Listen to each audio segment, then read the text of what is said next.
Come here, Mama. You.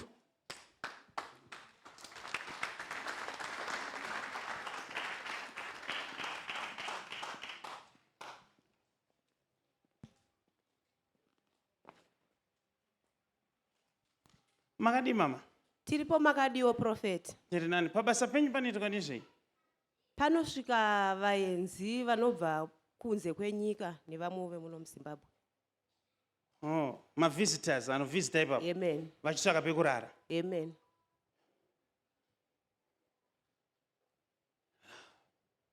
Now ndiri kuoneswa kuti imimi makapedzisira kubva kubasa musi weFriday.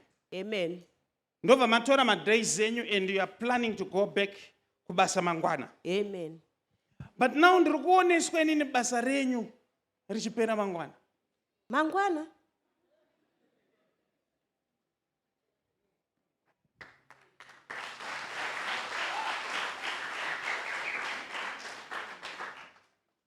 I will assist you. Musi weFriday kuma around 10. Ndiri kuoneswa muri pabasa penyu. Amen. Chii chamakanonga? My earpods.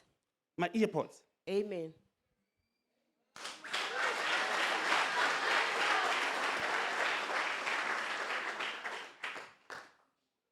Now, manonga ma earpods iwayo ndobva matauro nemumwe anga aripo.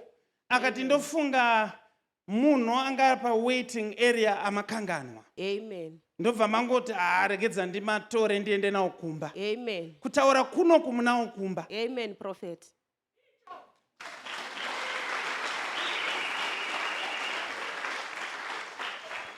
But imi mutemo wenyu wepabasa unoti mukanonga chinhu pabasa munochiisa kupi?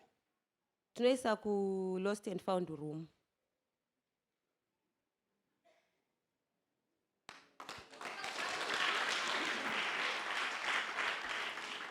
Now, challenge iripo ndeyekuti emuri kwati ma earpods, but ndiri kunzi anonzi ma airpods. Maonero andiri kuita ndeyekuti ma earpods iwayo muridzi wawo haazi munyika muno, akatoenda kuSouth Africa, haazi munhu mutema. Muri kuzvinzwa here? Amen, Prophet.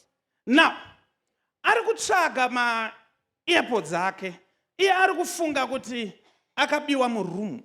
Saka ndaoneswa paine email yatonyorwa kubasa kwenyu. Achitaura kuti ndine ma earpods but ndiri kususpecta kuti ndakashayira murumu. Now vekubasa vari kutanga kutarisa kuti vakanga vari paduty uro vakapinda veroom service ndanani. But zita renyu harisi kufeature ipapo. Now problem iripo ndeyekuti ndaoneswa in the realm of the spirit. Ma earpods aya ane tracker iripo. Saka as I'm speaking right now ndiri kuoneswa ma earpods aya atoonekwa ari pa address yekumba kwenyu. But imam sati maudzwa. Now listen to this now. Can I do some serious stuff here?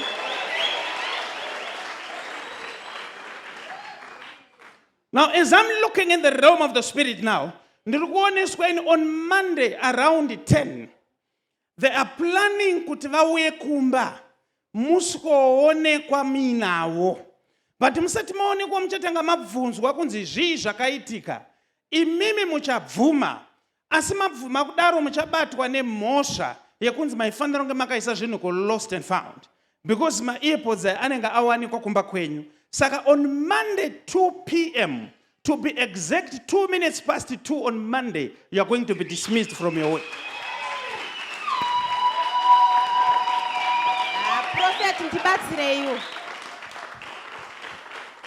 Now listen. Ndinogona kubatsira because solution tatonayo.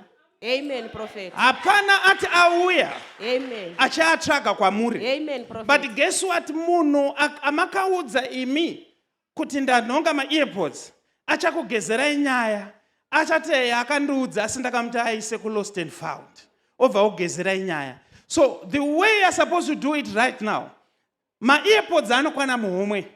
Ndoda kuti imimi muende Monday ku send pamuri kusvika pabasa. Amen. Moenda ku lost and found. Monosvika moskoti on a Friday ndakanonga ma earpods but ndakakanganwa kwaisa ku lost and found because ndandine basa rakawanda. mobva mabuda nyaya yenyu. Ndinotenda Prophet. Endai munogara pasi.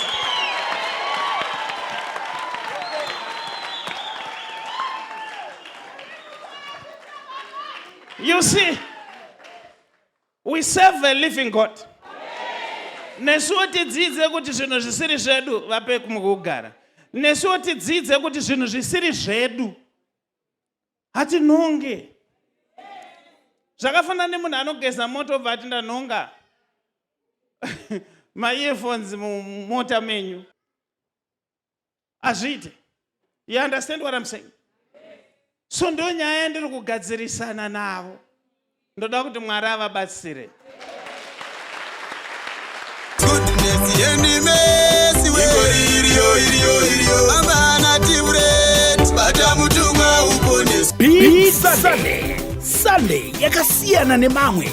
Big Sunday service na Prophet T Freddy Musuwe Sunday 1 February 2026. Zviri kuitika kubva na 10 mangwarani kusvika na 4 zuva rovira. Tinenge tiri pa number 11403 kona High Glen Road na Mushaya Bande Road, Glenora B Muharare. Pane zvihombe zvakakumirira, saka wanikwa uripo panzvimbo. Goodness and Mercy Ministry. Big Sunday nemunhu waMwari Prophet T Freddy Sunday 1 February gore rino 2026. Muchida kuziva zvizere fonai pa namba dzinoti 0712 528 094 kana 0778 059 270. Prophet T Freddy vanoti hazvibvumidzwe kuti paitike chinhu chisina kumbobvira chakaprofitwa.